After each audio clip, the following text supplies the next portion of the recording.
ಹೇ ಓಲ್ ಎಲ್ಲರಿಗೂ ನಮಸ್ಕಾರ. ನಾನು ನಿಮ್ಮ Sapna Gowda. Welcome to my YouTube channel. So after 6 months ಯೂಟ್ಯೂಬಿಗೆ ಮತ್ತೆ ವಾಪಸ್ ಬಂದಿದ್ದೀನಿ ಆ್ಯಂಡ್ ಯೂಟ್ಯೂಬಲ್ಲಿ ವೀಡಿಯೋಸ್ನ ಅಪ್ಲೋಡ್ ಮಾಡ್ತಾ ಇದ್ದೀನಿ. ಸೊ 6 ಮಂತ್ಸಿಂದ ಯಾವುದೇ ಥರ ಯೂಟ್ಯೂಬಲ್ಲಿ ವೀಡಿಯೋಸ್ ಅಪ್ಲೋಡ್ ಮಾಡೋಕ್ಕೆ ಆಗಿರಲಿಲ್ಲ. ಬಟ್ ಆದರೆ ನನ್ನ ಇನ್ಸ್ಟಾಗ್ರಾಮ್ ಫಾಲೋವರ್ಸ್ ಎಲ್ಲರೂ ನನಗೆ ಫ್ರೀಕ್ವೆಂಟಾಗಿ ಮೆಸೇಜ್ ಆ್ಯಂಡ್ ಕಮೆಂಟ್ಸ್ ಮಾಡ್ತಾಯಿದ್ರಿ, ಯೂಟ್ಯೂಬ್ ವೀಡಿಯೋಸ್ನ ಸ್ಟಾರ್ಟ್ ಮಾಡಿ, ವೀಡಿಯೋಸ್ನ ಅಪ್ಲೋಡ್ ಮಾಡಿ ಅಂತ ಅಲ್ಲ. ಸೊ ಅದಕ್ಕೋಸ್ಕರ ಇವಾಗ ಮತ್ತೆ ಯೂಟ್ಯೂಬಿಗೆ ವಾಪಸ್ ಬಂದಿದ್ದೀನಿ ಆ್ಯಂಡ್ ರೆಗ್ಯುಲರಾಗಿ ಇನ್ನು ಮುಂದೆ ಯೂಟ್ಯೂಬಲ್ಲಿ ವೀಡಿಯೋಸ್ನ ಅಪ್ಲೋಡ್ ಮಾಡ್ತಾ ಇರ್ತೀನಿ. ಹಾಗೆ ತುಂಬ ಜನ ನನ್ನ ಸ್ಟಿಚಿಂಗ್ ವೀಡಿಯೋಸ್ ಎಲ್ಲನೂ ಕೂಡ ಯೂಟ್ಯೂಬಲ್ಲಿ ಅಪ್ಲೋಡ್ ಮಾಡಿ ಅಂತ ಕೇಳಿದ್ರಿ.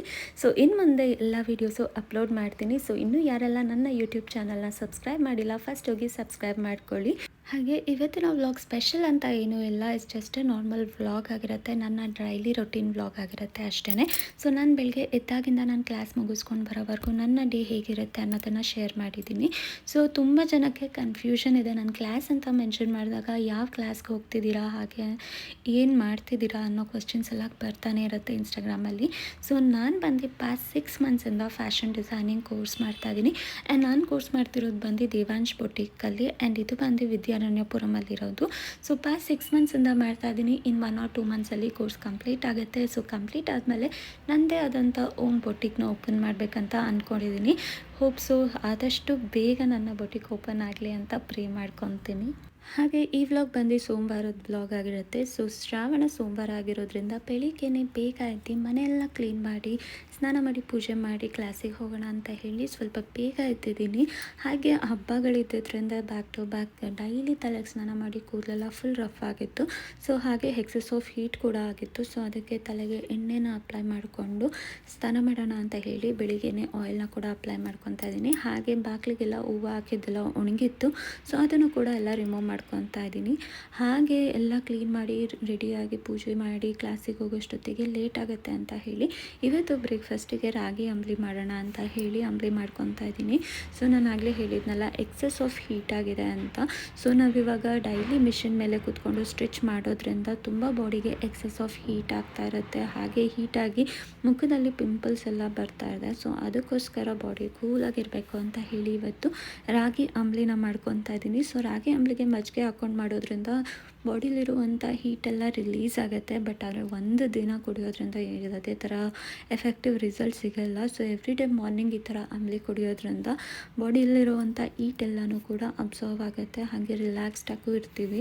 ಸೊ ಅದಕ್ಕೋಸ್ಕರ ಇವತ್ತು ಅಂಬ್ಲಿನೇ ಮಾಡೋಣ, ಟೈಮ್ ಇಲ್ಲ ಅಂತ ಹೇಳಿ ಅದನ್ನು ಮಾಡ್ತಾಯಿದ್ದೀನಿ. ಸೊ ನನ್ನ ಹಸ್ಬೆಂಡು ಕೂಡ ಇದನ್ನೇ ಕುಡಿತಾರೆ. ಹಾಗೆ ಅವ್ರಿಗೆ ಇದ್ರ ಜೊತೆ ಸ್ವಲ್ಪ ಫ್ರೂಟ್ಸ್ ಎಲ್ಲ ಕೊಡೋಣ ಅಂತ ಇದ್ದೀನಿ. ಆ್ಯಂಡ್ ನಾನು ಆಗಲೇ ಹೇಳ್ದಂಗೆ ಮಿಷಿನ್ ಮೇಲೆ ಕೂತ್ಕೊಳ್ಳೋದ್ರಿಂದ ಎಕ್ಸೆಸ್ ಆಫ್ ಹೀಟ್ ಆಗುತ್ತೆ. ಹಾಗೆ ಹೀಟಿಂದ ಪಿಂಪಲ್ಸ್, ಹೇರ್ ಫಾಲ್ ಇದೆಲ್ಲ ಸ್ಟಾರ್ಟ್ ಆಗುತ್ತೆ. ಆ್ಯಂಡ್ ಮಿಷಿನ್ ಮೇಲೆ ಕೂತ್ಕೊಂಡು ಸ್ಟಿಚ್ ಮಾಡೋದ್ರಿಂದ ಬ್ಯಾಕ್ ಪೇನ್ ಬರುತ್ತೆ, ಜಾಯಿಂಟ್ ಪೇನ್ಸ್ ಬರುತ್ತೆ. ಸೊ ಈ ಥರ ಪ್ರಾಬ್ಲಮ್ಸ್ ಎಲ್ಲ ನನಗಂತೂ ಸ್ಟಾರ್ಟ್ ಆಗಿದೆ. ಹಾಗೆ ನಾನು ಸ್ಟಿಚಿಂಗ್ನ ಸ್ಟಾರ್ಟ್ ಮಾಡಿದಾಗಿಂದ ತುಂಬ ಅಂದರೆ ತುಂಬ ಹೆಲ್ತ್ ಇಶ್ಯೂಸು ಸ್ಟಾರ್ಟ್ ಆಗಿದೆ. ಸೊ ಅದಕ್ಕೋಸ್ಕರ ಇವಾಗ ಡೈಲಿ ನಾನು ಬೆಳಗ್ಗೆ ಮತ್ತು ರಾತ್ರಿ ಹಾಲನ್ನು ಕುಡಿಯೋಕ್ಕೆ ಸ್ಟಾರ್ಟ್ ಮಾಡಿದ್ದೀನಿ. ಬಟ್ ಬರೀ ಹಾಲನ್ನ ಕುಡಿಯೋದಂತೂ ನನಗಂತೂ ಸ್ವಲ್ಪನೂ ಇಷ್ಟ ಆಗೋಲ್ಲ. ಸೊ ಅದಕ್ಕೋಸ್ಕರ ಈ ಥರ ಡ್ರೈ ಫ್ರೂಟ್ಸ್ ಪೌಡರ್ನ ಮಾಡಿಕೊಂಡು ಆ ಪೌಡರ್ನ 2 ಸ್ಪೂನ್ಸ್ನ ಹಾಲಿಗೆ ಹಾಕ್ಕೊಂಡು ಕುಡಿಯೋದ್ರಿಂದ ಸೊ ಹೇರ್ ಫಾಲು ಕೂಡ ತುಂಬಾ ಕಂಟ್ರೋಲ್ ಆಗಿದೆ. ಸೊ ನ್ಯೂ ಬೇಬಿ ಹೇರ್ಸ್ ಕೂಡ ಗ್ರೋತ್ ಆಗೋಕ್ಕೆ ಸ್ಟಾರ್ಟ್ ಆಗಿದೆ. ಸೊ ನಾನು ಇದನ್ನು ಎಲ್ಲರಿಗೂ ಪ್ರಿಫರ್ ಮಾಡ್ತೀನಿ. ಡೈಲಿ 1 ಟೈಮ್ ಇದನ್ನು ಕುಡಿಯೋದ್ರಿಂದ ಎಷ್ಟೋ ಪ್ರಾಬ್ಲಮ್ಸ್ ಕಂಟ್ರೋಲ್ ಆಗುತ್ತೆ. ಸೊ ಬಾಡಿ ಜಾಯಿಂಟ್ ಪೇನ್ಸ್ ಎಲ್ಲನೂ ಕಂಟ್ರೋಲ್ ಆಗುತ್ತೆ. ಹಾಗೆ ಹೇರ್ ಫಾಲ್ ಅಂತೂ ತುಂಬಾ ಸಿಗ್ನಿಫಿಕೆಂಟ್ ರಿಸಲ್ಟ್ ಕೊಡುತ್ತೆ. ಸೊ ಹೇರ್ ಫಾಲ್ ಎಲ್ಲ ತುಂಬ ಕಂಟ್ರೋಲ್ ಆಗುತ್ತೆ. ನನಗಂತೂ like almost 1000 stands of hair fall ಆಗ್ತಾಯಿತ್ತು ಡೈಲಿ. ಸೊ ಇವಾಗ ಲೈಕ್ ನಾಟ್ ಇವನ್ 20 ಸ್ಟ್ಯಾಂಡ್ಸೂ ಹೇರ್ ಫಾಲ್ ಆಗಲ್ಲ, ಅಷ್ಟು ಕಂಟ್ರೋಲ್ ಆಗಿದೆ. ಸೊ ಎಲ್ಲರೂ ಕೂಡ ಡೈಲಿ 1 ಗ್ಲಾಸ್ ಹಾಲನ್ನು ಕುಡಿಯೋದಕ್ಕೆ ಟ್ರೈ ಮಾಡಿ.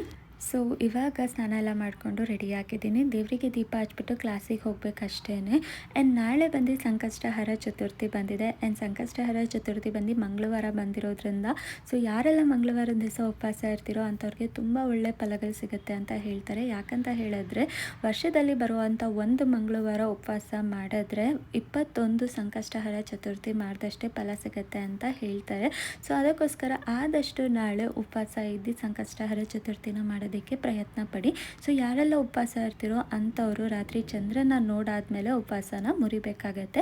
ಹಾಗೆ ಚಂದ್ರ ಏನಾದರೂ ಕಾಣಿಸ್ಲಿಲ್ಲ ಅಂತ ಹೇಳಿದ್ರೆ ಮನೇಲಿರುವಂಥ ದೇವರನ್ನ ಫೋಟೋದಲ್ಲಿರುವಂಥ ಚಂದ್ರನ್ನೇ ನೋಡಿ ನೀವು ಉಪವಾಸ ಮುರಿಬೋದಾಗಿದೆ.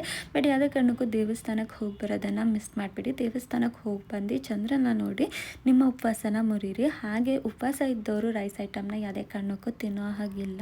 ಸೊ ಏನಾದರೂ ಅವಲಕ್ಕಿ ಅಥವಾ ಉಪ್ಪಿಟ್ಟು, ಉಪ್ಪಿಟ್ಟುಗೂ ಕೂಡ ಈರುಳ್ಳಿ ಬೆಳ್ಳುಳ್ಳಿ ಎಲ್ಲ ಏನೋ ಹಾಕಂಗಿಲ್ಲ, ಅಂಥದ್ದನ್ನು ತಿಂದ್ಬಿಟ್ಟು ಮಲ್ಕೋಬೇಕಾಗತ್ತೆ. ಸೊ ಯಾವುದೇ ಕಾರಣಕ್ಕೂ ರೈಸ್ ಐಟಮ್ನ ತಿನ್ನೋಕೆ ಹೋಗ್ಬೇಡಿ. ಆ್ಯಂಡ್ ನೀವು ರೈಸ್ ಐಟಮ್ನ ತಿಂದ್ರೂ ಕೂಡ ನೀವು ಮಾಡಿರೋ ಉಪವಾಸ ಸಲ್ಲೋದಿಲ್ಲ ಅಂತ ಹೇಳ್ತಾರೆ. ಸೊ ಅದಕ್ಕೋಸ್ಕರ ಯಾವುದೇ ಕಾರಣಕ್ಕೂ ರೈಸ್ ಐಟಮ್ನ ತಿನ್ನೋದಕ್ಕೆ ಹೋಗಬೇಡಿ. ಹಾಗೆ ತುಂಬ ಜನ ಉಪವಾಸ ಮಾಡ್ತೀನಿ ಅಂತ ಹೇಳಿಬಿಟ್ಟು ಒಂದು ಗ್ಲಾಸ್ ನೀರನ್ನು ಕುಡಿದೇನೆ ಉಪವಾಸ ಮಾಡ್ತಾರೆ. ಹಾಗಾದರೆ ಮಧ್ಯದಲ್ಲೇ ಫುಲ್ ಸುಸ್ತಾಗ್ಬಿಟ್ಟು ಸಂಕಟದಿಂದ ಉಪವಾಸನ ಮಾಡ್ತಾರೆ. ಸೊ ಆ ಥರ ಯಾವುದೇ ಕಾರಣಕ್ಕೂ ಮಾಡೋಕ್ಕೆ ಹೋಗಬೇಡಿ. ಹಣ್ಣುಗಳು ಹಾಗೆ ನೀರನ್ನು ಸೇವಿಸಿ ಉಪವಾಸನ ಮಾಡ್ಬೋದು. ಎಲ್ಲೂ ಹೇಳಿಲ್ಲ ಒಂದು ಗ್ಲಾಸ್ ನೀರನ್ನು ಕೂಡ ಕುಡಿದೇನೆ ಉಪವಾಸ ಮಾಡಬೇಕು ಅಂತ. ಸೊ ನಿಮ್ಮ ಕೈಯಲ್ಲಿ ಆದಷ್ಟು ಉಪವಾಸನ ಮಾಡಿ, ಹಣ್ಣುಗಳನ್ನ ತಿನ್ನಿ, ನೀರು ಕುಡೀರಿ. ಸೊ ಈ ಥರ ಕುಡ್ತಿನೇ ಉಪವಾಸ ಮಾಡಿ, ಯಾವುದೇ ಥರ ತೊಂದರೆ ಇಲ್ಲ. ಯಾಕಂತ ಹೇಳಿದ್ರೆ ಉಪವಾಸ ಮಾಡಿದಾಗ ಕಷ್ಟಪಟ್ಟು ಉಪವಾಸ ಮಾಡಬಾರ್ದು, ಖುಷಿಯಿಂದ ಉಪವಾಸ ಮಾಡಿದ್ರೇ ಅದು ನಮಗೆ ಸಲ್ಲೋದು ಅಂತಲೂ ಕೂಡ ಹೇಳ್ತಾರೆ. ಸೊ ಇವಾಗ ಟೈಮ್ ಆಲ್ಮೋಸ್ಟ್ 10 o'clock ಆಗಿದೆ. ಸೊ ಕ್ಲಾಸಿಗೆ ಹೋಗಬೇಕು. ಸೊ ಇವಾಗ ಬ್ಯಾಗೆಲ್ಲ ಪ್ಯಾಕ್ ಮಾಡಿಕೊಂಡು ಲೈಕ್ ನನ್ನ ಡ್ರಾಫ್ಟ್ ಶೀಟ್ಸ್ ಎಲ್ಲ ಏನೇನು ತೊಗೊಂಡೋಗ್ಬೇಕು ಅದನ್ನೆಲ್ಲ ನೀಟಾಗಿ ಪ್ಯಾಕ್ ಮಾಡಿಕೊಂಡು ತೊಗೊಂಡು ಹೋಗ್ತಾ ಇದ್ದೀನಿ. ಸೊ ಇಲ್ಲಿಂದ ನಾನು ವಿದ್ಯಾರಣ್ಯಪುರಕ್ಕೆ ಬೈಕಲ್ಲಿ ಹೋಗ್ತೀನಿ, ಗಾಡಿಯಲ್ಲಿ ಹೋಗ್ತೀನಿ ಆ್ಯಕ್ಟಿವಾದಲ್ಲಿ. ಸೊ ಇಲ್ಲಿಂದ ಅಲ್ಲಿಗೆ ಹೋಗೋಷ್ಟೊತ್ತಿಗೆ ನನಗೆ ಆಲ್ಮೋಸ್ಟ್ ಒಂದು 35 minutes ಆಗುತ್ತೆ. ಸೊ ವಿತಿನ್ 35 minutesಲ್ಲಿ ರೀಚ್ ಆಗ್ತೀನಿ. ಏನಾದರೂ ಟ್ರಾಫಿಕ್ ಜಾಸ್ತಿ ಇತ್ತು ಅಂತಂದರೆ ಸ್ವಲ್ಪ ಲೇಟ್ ಆಗುತ್ತೆ ಅಷ್ಟೇ. ಸೊ ಇವಾಗಂತೂ ಮಳೆಗಾಲ ಆಗಿರೋದ್ರಿಂದ ಹೋಗುವಾಗೇನೋ ಬಿಡ್ಬೋದು, ಬಟ್ ಬರ್ತಾ ಅಂತೂ ಡೈಲಿ ಮಳೆಯಲ್ಲಿ ನೆನ್ಕೊಂಡೇ ಬರ್ತಾ ಇದ್ದೀನಿ. ಸೊ ಕ್ಲಾಸ್ ರೀಚ್ ಆಗೋಷ್ಟೊತ್ತಿಗೆ 10:30 ಆಗಿತ್ತು. ಸೊ ಕ್ಲಾಸು ಕೂಡ ಸ್ಟಾರ್ಟ್ ಆಗಿತ್ತು. ಸೊ ಬೇರೆ ಬ್ಯಾಚಸ್ಗೆಲ್ಲನೂ ಕ್ಲಾಸ್ ಸ್ಟಾರ್ಟ್ ಮಾಡಿದರು. ಸೊ ತುಂಬ ಜನ ದೇವಂಶ್ ಇನ್ಸ್ಟಿಟ್ಯೂಟ್ ಬಗ್ಗೆ ನನಗೆ ಕೇಳ್ತಾನೆ ಇದ್ರಿ. ಸೊ ಅದ್ರ ಬಗ್ಗೆನೂ ಕೂಡ ಅಪ್ಕಮಿಂಗ್ ವೀಡಿಯೋನ ಮಾಡ್ತೀನಿ, ಬಟ್ ಮಾಡೋದಕ್ಕೆ ಟೈಮ್ ಇಲ್ಲ ಇವಾಗ ಸದ್ಯಕ್ಕೆ. ಬಟ್ ಖಂಡಿತವಾಗ್ಲೂ ವೀಡಿಯೋನ ಮಾಡ್ತೀನಿ. ಸೊ ತುಂಬ ಜನ ತುಂಬ ಥರ ಕ್ವೆಶ್ಚನ್ಸ್ನ ಕೇಳಿದ್ದೀರಾ ಇನ್ಸ್ಟಿಟ್ಯೂಟ್ ಬಗ್ಗೆ. ಸೊ ಖಂಡಿತವಾಗ್ಲೂ ಅದಕ್ಕೆಲ್ಲನೂ ಕೂಡ ನಾನು ಆನ್ಸರ್ಸ್ನ ಮಾಡ್ತೀನಿ. ಆ್ಯಂಡ್ ಮೊನ್ನೆ ಹಬ್ಬಕ್ಕೆ ನಾನು ಲೈಕ್ ಗ್ಯಾದ್ರಿಂಗ್ ಲೆಹೆಂಗಾನ ಸ್ಟಿಚ್ ಮಾಡಿದ್ದೆ. ಸೊ ಅದನ್ನು ನಾನು ಇಲ್ಲಿ ನನ್ನ ಫ್ರೆಂಡಿಗೆ ಹಾಕಿಸಿ ಅದಕ್ಕೆ ಒಂದು ಶೂಟ್ ಮಾಡಿಸೋಣ ಅಂತ ಹೇಳಿ ಮಾಡ್ತಾಯಿದ್ದೀನಿ. ಸೊ ಅದನ್ನು ಕೂಡ ಕಂಪ್ಲೀಟ್ ಆಯಿತು ಆ್ಯಂಡ್ ಕ್ಲಾಸ್ ಕೂಡ ಕಂಪ್ಲೀಟ್ ಆಯಿತು. ಸೊ ಮನೇನ ಬಿಟ್ಟೆ. ಸೊ ನಾನು ಕ್ಲಾಸ್ ಬಿಡೋಷ್ಟೊತ್ತಿಗೆ 2:30 ಆಗಿತ್ತು. ಸೊ 2:30ಗೆ ನಾನು ಕ್ಲಾಸ್ ಬಿಟ್ಟು ಗುರುಗುಂಟೆಪಾಳ್ಯ ಸಿಗ್ನಲಲ್ಲಿ ಕಂಪ್ಲೀಟಾಗಿ ಲಾಕ್ ಆಗಿದೆ. ಆ್ಯಂಡ್ ಹೊಟ್ಟೆನೂ ಕೂಡ ತುಂಬಾ ಹಸಿತಾಯಿತ್ತು. ಸೊ ಮನೆಗೆ ಬಂದಿದ್ದ ತಕ್ಷಣ ಅನ್ನಕ್ಕಿಟ್ಟು ಊಟನ ಮಾಡೋದಕ್ಕೆ ಸ್ಟಾರ್ಟ್ ಮಾಡಿದೆ. ಸೊ ನನ್ನ ಹಸ್ಬೆಂಡು ಕೂಡ ಒಂದು ಸ್ವಲ್ಪ ರೆಸ್ಟ್ ಮಾಡೋಣ ಅಂತ ಮಾಡ್ತಿದ್ರು. ಆ್ಯಂಡ್ ನಮಗೆ ಸ್ವಲ್ಪ ಏನೋ ಮೆಟೀರಿಯಲ್ ಸೆಲೆಕ್ಷನ್ಸ್ ಇತ್ತು ಅಂತ ಹೇಳಿಬಿಟ್ಟು ಸೊ ಮೆಟೀರಿಯಲ್ ಸೆಲೆಕ್ಷನ್ ಮಾಡೋದಕ್ಕೆ ಹೊರಟ್ವಿ. ಸೊ ನಾವೆಲ್ಲಿ ಕಿಚನಿಗೆ ಸ್ವಲ್ಪ ಮೆಟೀರಿಯಲ್ಸ್ನ ಸೆಲೆಕ್ಟ್ ಮಾಡಬೇಕು ಅಂತ ಹೋದ್ವಿ. ಸೊ ಇದಾಗಿತ್ತು ನನ್ನ ಈ ದಿನದ ವ್ಲಾಗ್. ಸೊ ಈ ವ್ಲಾಗ್ ನಿಮ್ಗೆ ಇಷ್ಟ ಆಗಿದೆ ಲೈಕ್ ಕಮೆಂಟ್ ಶೇರ್ ಮಾಡಿ. ಹಾಗೆ ನನ್ನ ಚಾನಲ್ನ ಸಬ್ಸ್ಕ್ರೈಬ್ ಮಾಡೋದನ್ನ ಮರಿ